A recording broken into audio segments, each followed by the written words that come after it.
Hello दोस्तों। हम लोग देखेंगे आज फिर से है ना प्रतिशत का भाग दो, है ना। जैसे भाग एक में हमने क्या सीखा था, भाग एक में हमने सीखा था कि किसी दी हुई संख्या का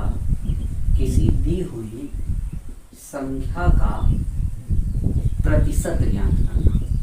फिर किसी दी हुई संख्या का प्रतिशत ज्ञात करना। तो पिछले वीडियो में हमने ये सीखा था कि जैसे अगर हम कहें कि है ना ज्ञात करना है 60 का 12% क्या होगा, है ना। 60 का 12% क्या होगा, है ना। तो 60 का 12% क्या होगा, तो आपको पता है 60 गुणे 12 बटे हो जाएगा 100, ये 2 जीरो कट जाएगा और ये 12 छः 72 और फिर 72 और इसमें 10 की भाग रहेंगे तो 7.2 आएगा। तो इसका मतलब क्या है कि 60 का 12% हमने ज्ञात किया तो कितना आ गया, कहेंगे 7.2 आ गया, ठीक है ना। 60 का 12% कितना होगा, तो कहेंगे 7.2 होगा।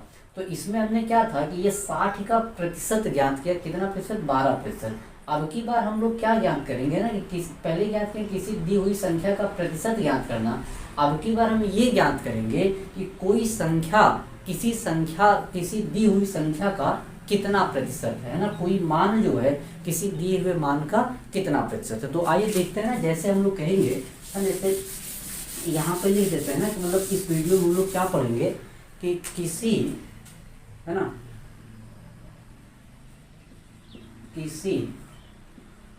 दी हुई संख्या का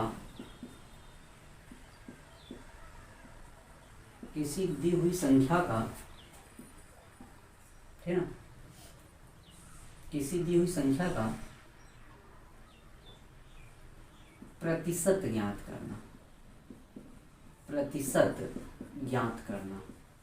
जैसे इसका मतलब क्या है कि किसी दी हुई संख्या का प्रतिशत ज्ञात करना, तो मतलब हमारा ये है कि कोई संख्या किसी दी हुई संख्या का कितना प्रतिशत है ना। हमारा मतलब ये है कि किसी दी हुई संख्या का प्रतिशत ज्ञात करने का मतलब ये है कि कोई संख्या किसी दी हुई संख्या का कितना प्रतिशत है। जैसे अगर हम इसको क्वेश्चन से बताएं तो अगर हम इस तरह से कहें कि 96 16 का कितना प्रतिशत होगा, है ना, कितना प्रतिशत होगा।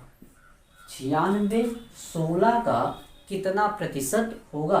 तो हमको अब की बार प्रतिशत निकालना है कि भाई 96 16 का कै परसेंट है। तो देखिए हम लोग ये मान लेते हैं, ठीक है ना। इसको देखिए हम दो तरीके से सॉल्व करेंगे।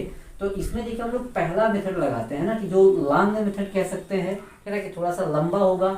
और इसके बाद आपको हम ट्रिक बताएंगे कि इस तरह के सवाल को आप 1 सेकंड में कैसे इसका आंसर बता सकते हैं, ठीक है ना। तो देखिए पहले इसका हम लॉन्ग मेथड लगाते हैं ना कि हम लोग मानेंगे कि 16 का, है ना, सवाल में कहा गया 16 का कितना प्रतिशत 96 होगा। तो हम लोग मान लेते हैं, माना 16 का x प्रतिशत कितना है, 96। तो देखिए क्या हो जाएगा, 16 और का मतलब होता है गुणा, x और प्रतिशत हटाना है तो इसका मतलब भाग कितने लगेंगे, 100 के बराबर कितना हो जाएगा, 96। अब यहाँ से x का मान निकालेंगे तो ये 96, 100 को इधर भेजेंगे तो 100 आ जाएगा, इधर गुणाम हो जाएगा। 16 ऊपर है, इधर भेजेंगे तो आ जाएगा, ये नीचे हो जाएगा।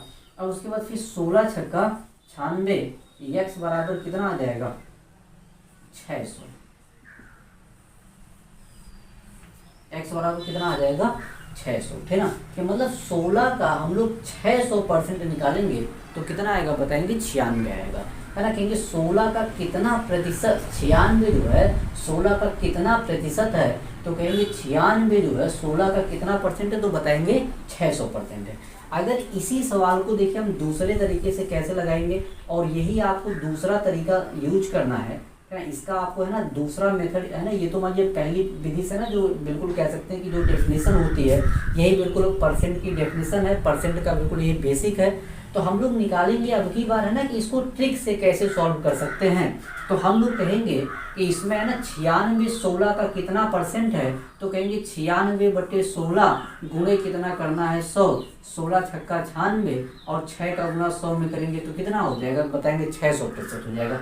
अब कहेंगे ये चीज़ हम याद कैसे रखेंगे, हम कैसे पता करेंगे कि 96 में 16 की ही भाग लगाएं, ये चीज़ हम कैसे याद रखेंगे कि 96 में 16 की भाग लगाएं, है ना। ये चीज़ हम कैसे याद रखेंगे तो देखिए इसके लिए है ना हम इसको हटा रहे हैं और उसके बाद फिर आपको बता रहे हैं कि कैसे आप याद रखेंगे कि 96/16 होगा या 16/96 होगा या कोई दूसरा सवाल लेके हम दोनों मेथड से इसको हम लोग सॉल्व करेंगे, ठीक है ना। तो इसको हम हटाते हैं और देखते हैं कि किस तरह से हमको याद रखना है कि किसकी भाग आपको किस में लगानी है ना। तो एक नोट हम इसमें बोल रहे हैं, ठीक है ना। एक नोट जो है, ठीक है ना, आप इसको नोट कर सकते हैं, ठीक है ना, कि कहते हैं कि जिसके साथ, ठीक है ना, जिसके साथ, ठीक है ना, का आता है या से आता है, जिसके साथ का या से आता है या जिससे तुलना की जाती है, जिससे तुलना की जाती है, जिससे तुलना की जाती है, उसी संख्या से भाग लगाते हैं या वही संख्या बटे में लिखी जाती है, वही संख्या बटे में लिखी जाती है। ऐसे लिख देते ना, बटे आप पता है फिर ना, बटे में लिखी जाती है ना, वही संख्या बटे में लिखी जाती है, ठीक है ना। नहीं तो बट्टे लिखेंगे तो आपको डिस्काउंट वाला बट्टा समझ लेंगे ना, तो आप बिल्कुल समझिए कि मतलब है ना भाग लगाने की बात करें ना बटे में।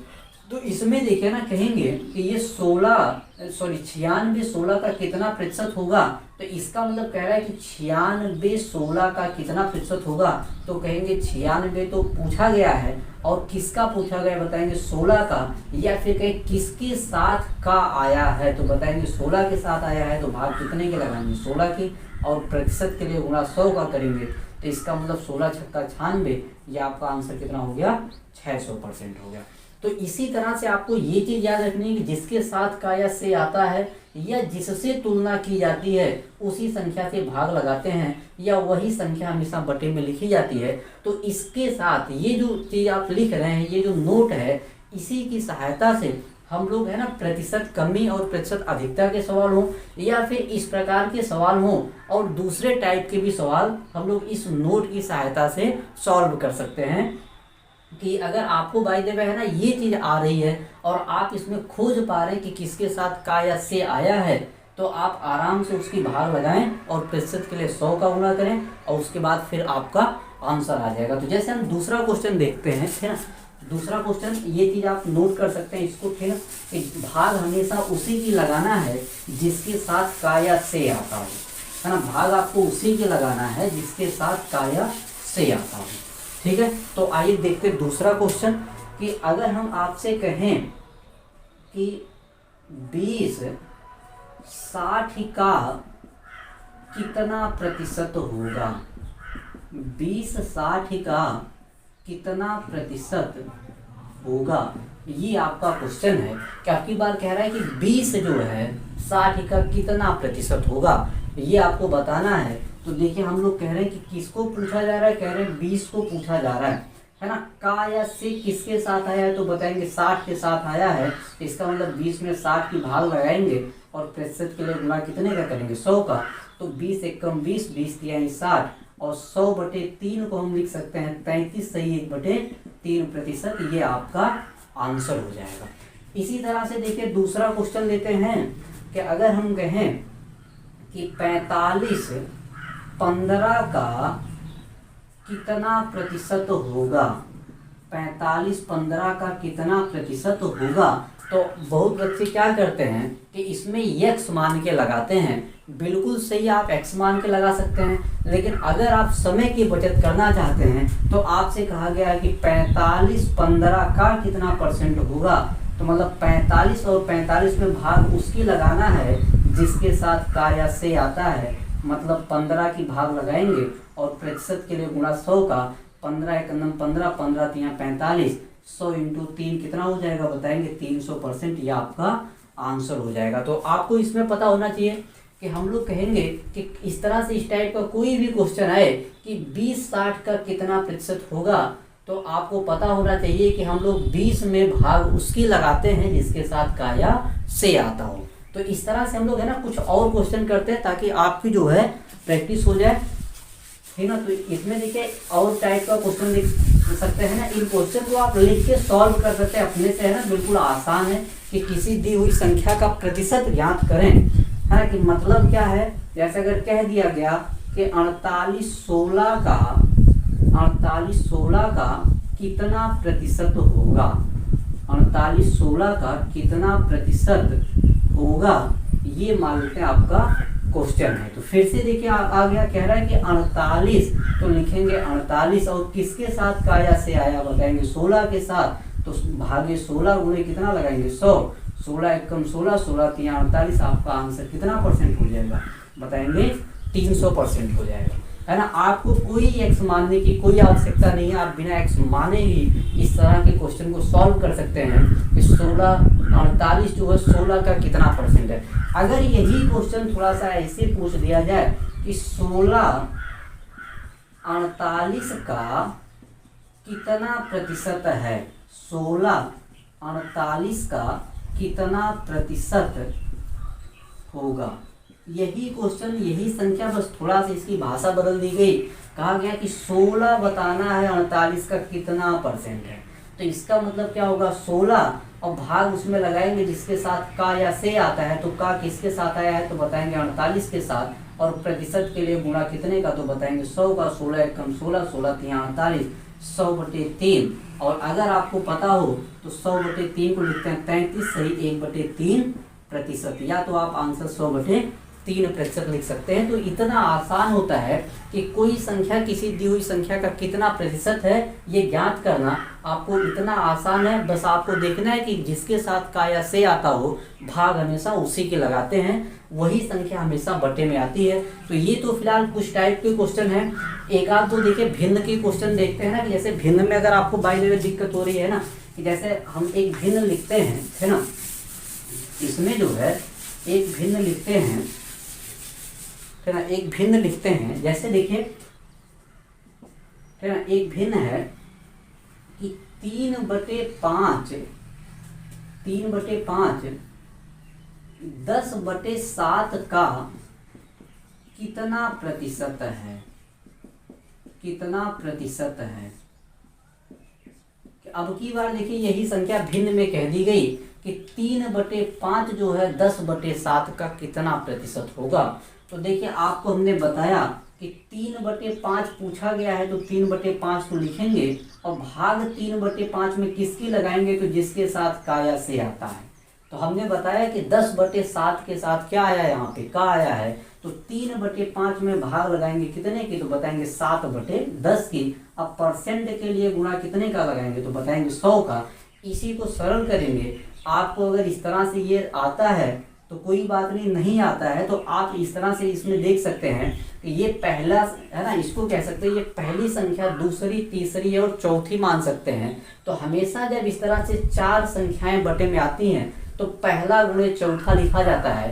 तो ये अर्थात कह सकते हैं ये चला जाता है ऊपर, तो 3 गुणे कितना हो जाएगा 10, और ये रह जाता है यही नीचे, तो 5 गुणे कितना हो जाएगा बताएंगे 7। अब परसेंट के लिए गुणा आपने कितने का लगाया था 100 का। ये देखिए 5 एकम 5, 5 दूनी 10 हो जाएगा, 3 दूनी 6 और 6 में गुणा करेंगे 100 का तो हो जाएगा 600, और बटे कितना हो जाएगा 7। इतना प्रतिशत लगा सकते हैं, नहीं तो आप 7 की भाग लगा के सही बटा में लिख सकते हैं। देखिए कैसे 7 की भाग लगा के आप सही बटा में कैसे लिखते थे, एक बार पहले वीडियो में हम बताए थे, एक बार आप इसमें भी देख लीजिए। 60 में भाग लगाएंगे 7 की तो ये होता है ना 7 सते 49, 7 अट्ठे 56, तो ये भाग गई 8 बार, तो यहाँ से घटाएंगे कितना आ गया 4 आ गया और ये 0 आ गया, ठीक ना। अब उसके बाद फिर 7 पच्चे 35 और यहाँ पे शेष फल कितना बच गया 5। तो इसी को हम सबसे पहले लिखते हैं कि 85 सही, है ना, इसको सही बटा में, और उसके बाद फिर 5/7%, ये आपका आंसर होगा। तो बटे के सवालों को भी करना बिल्कुल इतना आसान है। ट्रिक वही है कि भाग हमेशा उसके लगाएंगे जिसके साथ का या से आता हो, भाग हमेशा उसी के लगाएंगे जिसके साथ बताएंगे का अथवा से आता हो। तो किसी दी हुई संख्या का प्रतिशत हम लोग इस तरह से ज्ञात करेंगे। अब उसके बाद फिर क्या है कि हम लोग प्रतिशत कमी और प्रतिशत अधिकता के सवालों को करेंगे कि प्रतिशत कमी है ना, जैसे ए का मान बी से 10% कम है तो बी का मान ए से कितना प्रतिशत ज़्यादा होगा, या राम की आयु श्याम से, या राम की आय श्याम की आय से 15% कम है तो दूसरे की कितना परसेंट ज़्यादा होगी। इस तरह के सवालों को करने के लिए आपको एक सूत्र याद रखना है। आप नहीं सूत्र याद रखना चाहते हैं तो भी कोई दिक्कत नहीं, आप बिना सूत्र के भी इस तरह के सवालों को सॉल्व कर सकते हैं। आपकी आर्यस अग्रवाल, एस.डी. यादव और भी तमाम तरह की जो विभिन्न प्रतियोगी परीक्षाओं की जो किताबें हैं उसमें इस तरह के भरपूर सवाल पड़े हुए हैं, आप उसको सॉल्व कर सकते हैं। तो हम लोग देखते हैं कि हम लोग है ना प्रतिशत कमी और प्रतिशत अधिकता वाले सवालों को कैसे सॉल्व करेंगे, किस तरह से सवाल दिए रहते हैं, उनका सूत्र क्या होता है, और हम आपको पहले तो सूत्र पे सवाल लगाएंगे, उसके बाद फिर उसको बिना सूत्र का, कि आपको सूत्र बाय द वे एग्जाम में याद ना आया तो फिर आप उसको कैसे सॉल्व कर सकते हैं। तो आइए हम दोनों तरीका देखते हैं, एक तो जो आपकी बुक में सूत्र दिया होता है और एक तो जो बिना सूत्र का हम लोग सॉल्व करते हैं, दोनों मेथड देखते हैं। तो इसको हम हटा रहे थे ना, ये आप अच्छे से जो है इसको नोट करिए और इस तरह के सवालों की प्रैक्टिस करिए। आपको हमेशा वो लाइन याद रखनी, जैसे इसके पहले वीडियो में हमने बताया था कि प्रतिशत हमेशा 2 जीरो हटाता है। इस वीडियो में आपको बता रहे हैं कि भाग हमेशा उसकी लगाते हैं जिसके साथ काया से आता हो। भाग हमेशा उसकी लगाना है जिसके साथ काया से आता हो, या फिर कह दें कि जिसके साथ तुलना करनी है, भाग हमेशा उसकी लगाते हैं। तो चलिए हम देखते हैं कि प्रतिशत कमी और प्रतिशत अधिकता पर आधारित प्रश्न। तो हम टाइटल लगा देते हैं कि प्रतिशत कमी और प्रतिशत अधिकता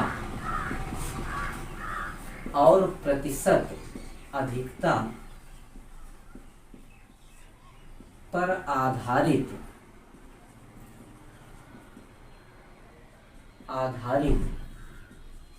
प्रश्न। प्रतिशत कमी और प्रतिशत अधिकता पर आधारित प्रश्न कौन कौन से होते हैं, तो इसको हम लोग देखते हैं ना कि प्रतिशत कमी और प्रतिशत अधिकता पर आधारित प्रश्न जो है, जैसे देखिए पहले तो इसका हम लोग पढ़ लेते हैं, इसका सूत्र क्या होता है एक बार, है ना। सूत्र पे 1-2 सवाल करेंगे, उसके बाद आपको बिना सूत्र के सवाल सॉल्व करना बताएंगे कि आपको मान लीजिए परीक्षा में सूत्र भूल गया तो फिर आप कौन सी चीज़ दिमाग में ले आने से आपका सवाल वहाँ पे बन जाएगा, ठीक है ना। जैसे हम कहें कि यदि संख्या ए का मान, या फिर ऐसे कह सकते हैं कि यदि कोई संख्या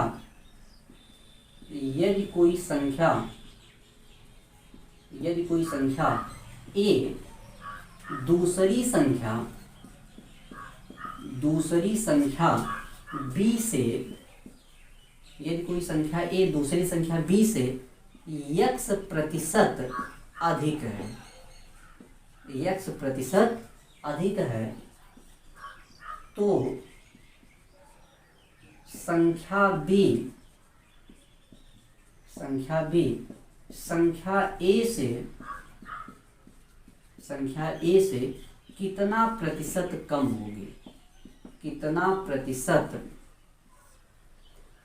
होगी, तो इसको हम लोग कैसे निकालेंगे, है ना। एक बार देखिए वापस पढ़ लेते हैं कि यदि कोई संख्या ए दूसरी संख्या बी से x प्रतिशत ज़्यादा है, मतलब a का मान b से ज़्यादा है, कितना ज़्यादा है x प्रतिशत, तो आपको पता है इसका मतलब जरूर b का मान कम होगा। भाई जब a का मान ज़्यादा है तो इसका मतलब b का मान जरूर कम होगा। a का मान b से कितना परसेंट ज़्यादा है, तो बताएंगे b से भाई x परसेंट ज़्यादा है। तो फिर उसके बाद आपसे सवाल पूछा जाता है तो संख्या b संख्या a से कितना प्रतिशत कम होगी, कि मतलब b का मान a से कितने परसेंट कम होगा। यदि a का मान b से x परसेंट अधिक है तो b का मान a से कितना परसेंट कम होगा। तो देखिए प्रतिशत कम होगा, तो इसको ज्ञात करने के लिए हम लोग लिखते हैं कि x बटे x प्लस 100 गुणे प्रतिशत के लिए हम लोग लगाते हैं यहाँ पे 100 का गुणा। तो ये आपका सूत्र बन जाता है। आप इसको याद करना चाहें, अगर आपको ये याद हो कि जब भी कहा जाए कितना प्रतिशत कम होगा तो कम करना है, अगर कमी पूछा गया है, प्रतिशत कमी पूछा गया है तो नीचे आपको बढ़ाना है ना, नीचे आपको बढ़ा देना है। कैसे बढ़ाना आपको पता है, जब भी प्लस होता है तो संख्या बढ़ जाती है। इसका मतलब x बटे x प्लस 100 और प्रतिशत के लिए ये मान पूरा प्रतिशत में निकालना है, तो इसलिए आपको गुणा कितने का लगाना होगा, तो बताएंगे गुणा 100 का लगाना होगा। यदि कोई संख्या एक दूसरी संख्या b से x% ज्यादा है, मतलब a का मान x% ज्यादा है तो b का मान कै % कम होगा, तो वो प्रतिशत कमी हम लोग निकाल सकते हैं x बटे x प्लस 100 गुणे 100 से। कि मतलब जब भी आपको है ना, अगर सूत्र बाय द वे याद करना चाहें तो आप यहाँ पे देख सकते हैं कि जब भी कहा जाए प्रतिशत कम है ना, या प्रतिशत कमी देखा जाए, तो कमी देखने के लिए हर में ज्यादा मान बढ़ाना होगा, है ना, हर में जो है हर में बढ़ाना होगा कि x बढ़ा दें, तो 100 पर जब x की वृद्धि होगी तो इसका मतलब 100 प्लस x हो जाएगा। अब देखिए, अगर इसी को हम सवाल करना चाहें, अगर इसी को एक क्वेश्चन करना चाहें कि यदि a का मान b से है ना, b से 10% अधिक है, 10% अधिक है, तो b का मान a से कितना प्रतिशत कम होगा, a से कितना प्रतिशत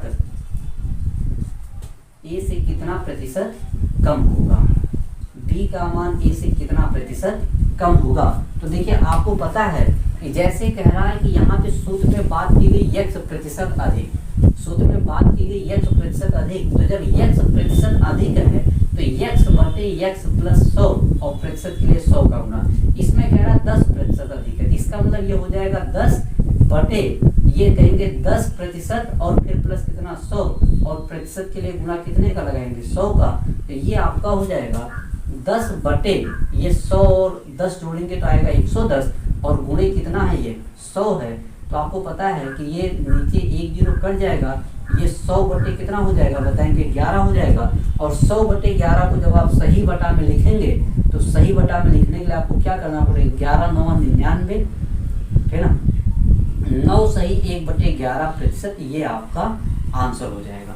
कि मतलब ये हुआ कि अगर a का मान b से 10% ज्यादा है तो b का मान कै % कम होगा, तो बताएंगे 9 सही 1 बटे 11% कम होगा। वो प्रतिशत कमी हम लोग कहाँ से निकालेंगे, तो हम लोग कहेंगे प्रतिशत कमी हम लोग इस सूत्र से ज्ञात करेंगे, है ना, प्रतिशत कमी जो है हम लोग कहेंगे इस सूत्र से ज्ञात करेंगे। तो आप इसको नोट कर सकते हैं। और फिर देखिए ना, इसको हम हटाते हैं, ये तरीका, ये जो मेथड है ना, इसको हम सॉल्व किए हैं, ये हम लोग हटाते हैं और उसके बाद फिर बिना सूत्र याद किए हम लोग, है ना, इस सवाल को बिना सूत्र से जो है इसको सॉल्व करते हैं, तो भी आपका इतना ही आंसर आना चाहिए। ये रहा आपका सूत्र कि प्रतिशत कमी हम लोग कैसे निकालेंगे, और ये आपका सूत्र पे क्वेश्चन है। और अगर हमें सूत्र ना याद हो तो फिर हम इसी को कैसे सॉल्व करेंगे, तो आइए देखते हैं इसको कैसे सॉल्व करेंगे। तो ये क्वेश्चन हम हटा रहे हैं, है ना, ये तरीका जो है इसको हटा रहे हैं,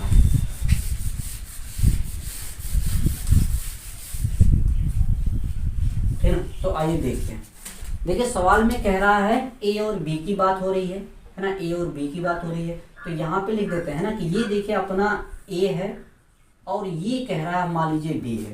कह रहा है कि a का मान b से 100 ज्यादा है, a का मान b से 100 ज्यादा है, सॉरी, है ना, a का मान b से 10% ज्यादा है, तो b से ज्यादा है 10%, तो अगर b 100 होगा तो इसका मतलब ये 110 होगा, क्योंकि सवाल में कहा गया कि a का मान b से 10% ज्यादा है। तो अगर ये 100 होगा तो इसको कितना होना पड़ेगा, बताएंगे 110 होना पड़ेगा भाई, तभी तो a b से ज्यादा हुआ। अब उसके बाद देखिए इसमें अंतर कितने का है, अंतर आपको अंतर निकालना है, अंतर इसमें कितने का है, तो बताएंगे अंतर इसमें है आपका 10 का, अंतर कितने का कहेंगे 10 का। तो फिर कह रहा है तो b के मान में कमी बताइए, b का मान कितना कम होगा, तो आप पता करिए अंतर कितना है 10 है, और 10 में भाग हमेशा लगाएंगे, उससे लगाएंगे जिससे तुलना की जाएगी, है ना। b में कहेंगे इस अंतर में हमेशा उसकी भाग लगाएंगे जिससे तुलना की जाएगी, जिससे तुलना की जाएगी। तो आप जरा बताइए b की तुलना किससे हो रही है, सवाल में कहा गया b का मान a से कितना % कम होगा, है ना, b का मान a से कितना % कम होगा, तो इसका मतलब a से तुलना हुई तो भाग हम a वाले मान से लगाएंगे 110 और गुणे कितना हो जाएगा, तो बताएंगे 100, ये दोनों कट जाएगा तो आपका आ जाएगा कहेंगे 100 बटे 11 बराबर 9 सही 1 बटे 11%, ये आपका आंसर होगा। तो इसमें देखिए इस तरह के सवालों में हमने फिर से आपको बताया कि भाई ए और बी में जब 10 की वृद्धि या 10 की कमी 10 की अधिकता हो तो इसका मतलब जब ए कहेंगे 10% ज्यादा होगा तो इसका मतलब कहेंगे अगर ये 100 है तो ये कितना होगा 110 होगा। दोनों में अंतर कितने का आया तो बताएंगे 10 का आया। तो इसका मतलब भाग कितने के लगाएंगे तो बताएंगे कि भाई 10 का अंतर आया और तुलना है ना, तुलना जिससे होती है भाग उसी से लगाते हैं। तो बी की तुलना किससे हुई है तो बताएंगे ए से हुई है तो ए वाले मान की भाग लगाएंगे और ये 100/110 गुणे कितना हो जाएगा बताएंगे 100 हो जाएगा। और 100 में फिर जब भाग लगाएंगे इसकी तो भाग लगाने के बाद आपका ये आंसर आएगा 9 से 1/11। तो अब देखिए आपको अगर सूत्र याद हो या ना याद हो आप इस तरह के सवालों को आप वैसे ही बना सकते हैं बिना किसी सूत्र की सहायता से।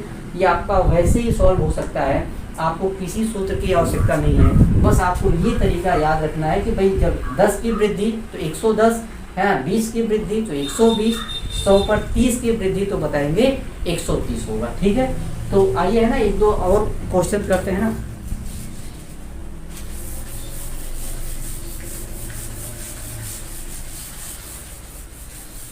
तो इसमें देखिए ना सवाल में कहा गया कि कितना प्रतिशत कम होगा, कितना प्रतिशत कम होगा। तो जब भी कहा जाए कम तो x प्लस 100 करना है। अगर यहाँ पे x% की बात की गई है तो आपको x प्लस 100 करना है। कब प्लस रहेगा जब पूछा जाए कितना प्रतिशत कम है।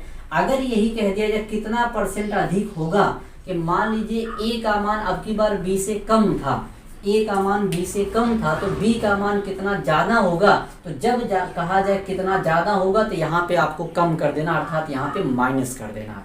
ठीक है, तो फिलहाल आपको सूत्र की कोई आवश्यकता नहीं है। हम लोग डायरेक्ट जो है क्वेश्चन करते हैं अपने तरीके से, है ना। हम लोग कोई फार्मूला नहीं लगाएंगे और उसके बाद फिर हम लोग क्वेश्चन बनाएंगे इस पे। तो चलिए हम लोग 4-5 क्वेश्चन करते हैं। अगर आपको कोई दिक्कत हो, है ना, आपको और क्वेश्चन की जरूरत हो तो आप कमेंट में बताइए कि आपको इसमें कहाँ पर और किस चीज़ में दिक्कत आ रही है ना। पूरी कोशिश करेंगे कि आपको बिना फार्मूला याद किए आप क्वेश्चन पढ़िए और डायरेक्ट उसका आंसर निकालिए। जैसे ये क्वेश्चन हम और देखते हैं कि यदि राम की आय, यदि राम की आय श्याम से 20% कम हो, देखिए आपकी बात कमी पे आ गई बात, है ना। 20% कम हो तो श्याम की आय राम से कितना प्रतिशत अधिक होगी, कितना प्रतिशत अधिक होगी। इस तरह का सवाल आपका है, कितना प्रतिशत अधिक होगी, ये आपका क्वेश्चन है। या तो आप सूत्र पे जाएं, मान लीजिए सूत्र आपको नहीं याद आ रहा है तो कैसे लगाएंगे सवाल, तो फिर इसको आप ध्यान से पढ़िए कि राम की आय श्याम से 20% कम है। तो यहाँ हो गई, ये हो गई राम की आय और ये किसकी हो गई, मान लेते हैं ये श्याम की आय हो गई। राम की आय और एक साइड हम लोग लिख रहे हैं श्याम की आय। अब की बार कह रहा है कि भाई राम की आय श्याम से 20% कम है। तो सोचिए अगर श्याम की 100 रही होगी तो इसका मतलब इससे 20 कम तो इसकी कितनी रही होगी तो बताएंगे 80। तो दोनों की आय में अंतर कितने का है, अंतर दोनों की आय में अंतर कितने का है तो बताएंगे भाई 80 है, कोई 100 है, तो इसका मतलब अंतर उसमें कितने का आया, 20 का आया। तो इसका मतलब पूछा गया है कि राम, है ना, श्याम की आय राम से कितना परसेंट ज्यादा है, राम से कितना परसेंट ज्यादा है, श्याम की आय राम से कितना परसेंट ज्यादा है। तो इसका मतलब तुलना किससे हुई, राम से तुलना हुई, तो अंतर आपका कितना है 20 है और जिससे तुलना होती है भाग उसी के लगाते हैं। और प्रतिशत के लिए गुणा कितने का लगाएंगे 100 का, 20 एकम 20, 20 चौको 80, 4 से ये कई बार कटेगा 25। तो इसका मतलब आपका आंसर कितना आना है बताएंगे 25% आना है। तो इस तरह देखिए प्रतिशत कमी और प्रतिशत वृद्धि पे आपको और क्वेश्चन हम अगले वीडियो में करवाएंगे। तो इसके लिए, है ना, इस वीडियो को आप, है ना, अगर आपको कोई भी दिक्कत हो रही है, ठीक ना, कोई भी टॉपिक चाहिए अंकगणित का तो आप उसके लिए, है ना, कमेंट में बताएं, ठीक ना, कि आपको ट्रिग्नोमेट्री पढ़ना है या फिर आपको उसमें, है ना, वैसे तो हम पूरी अंकगणित पढ़ाएंगे लेकिन आपको प्रतिशत में जिस टाइप के क्वेश्चन की आवश्यकता हो आप उसको कमेंट करके बता सकते हैं। और इस तरह के अगर क्वेश्चन आपको और चाहिए और प्रैक्टिस आपको करनी है उसके लिए भी आप कमेंट में बताइए। अगर समझ में आ गई है बात तो फिर हम नेक्स्ट वीडियो में दूसरे तरह के क्वेश्चन को डिस्कस करेंगे, नहीं तो हम इसी क्वेश्चन के एक आध दो, इसी तरह के प्रश्नों की एक आध दो वीडियो और बनाएंगे। और फिर देखिए आपका है ना, ये तो प्रतिशत कमी प्रतिशत अधिकता की बात है, एक है ना होता है प्रतिशत में वृद्धि, है ना, प्रतिशत वृद्धि और कमी। जैसे किसी आयत की लंबाई को 10% बढ़ा दिया जाए और उसकी चौड़ाई को 5% कम कर दिया जाए तो उसके क्षेत्रफल में कितने परसेंट का परिवर्तन होगा। तो इस तरह के सवालों को भी आप सूत्र पे जा सकते हैं, नहीं तो आप बिना सूत्र के जा सकते हैं। तो आपको दोनों तरीका बताएंगे। फिर इस वीडियो में बस इतना ही। धन्यवाद।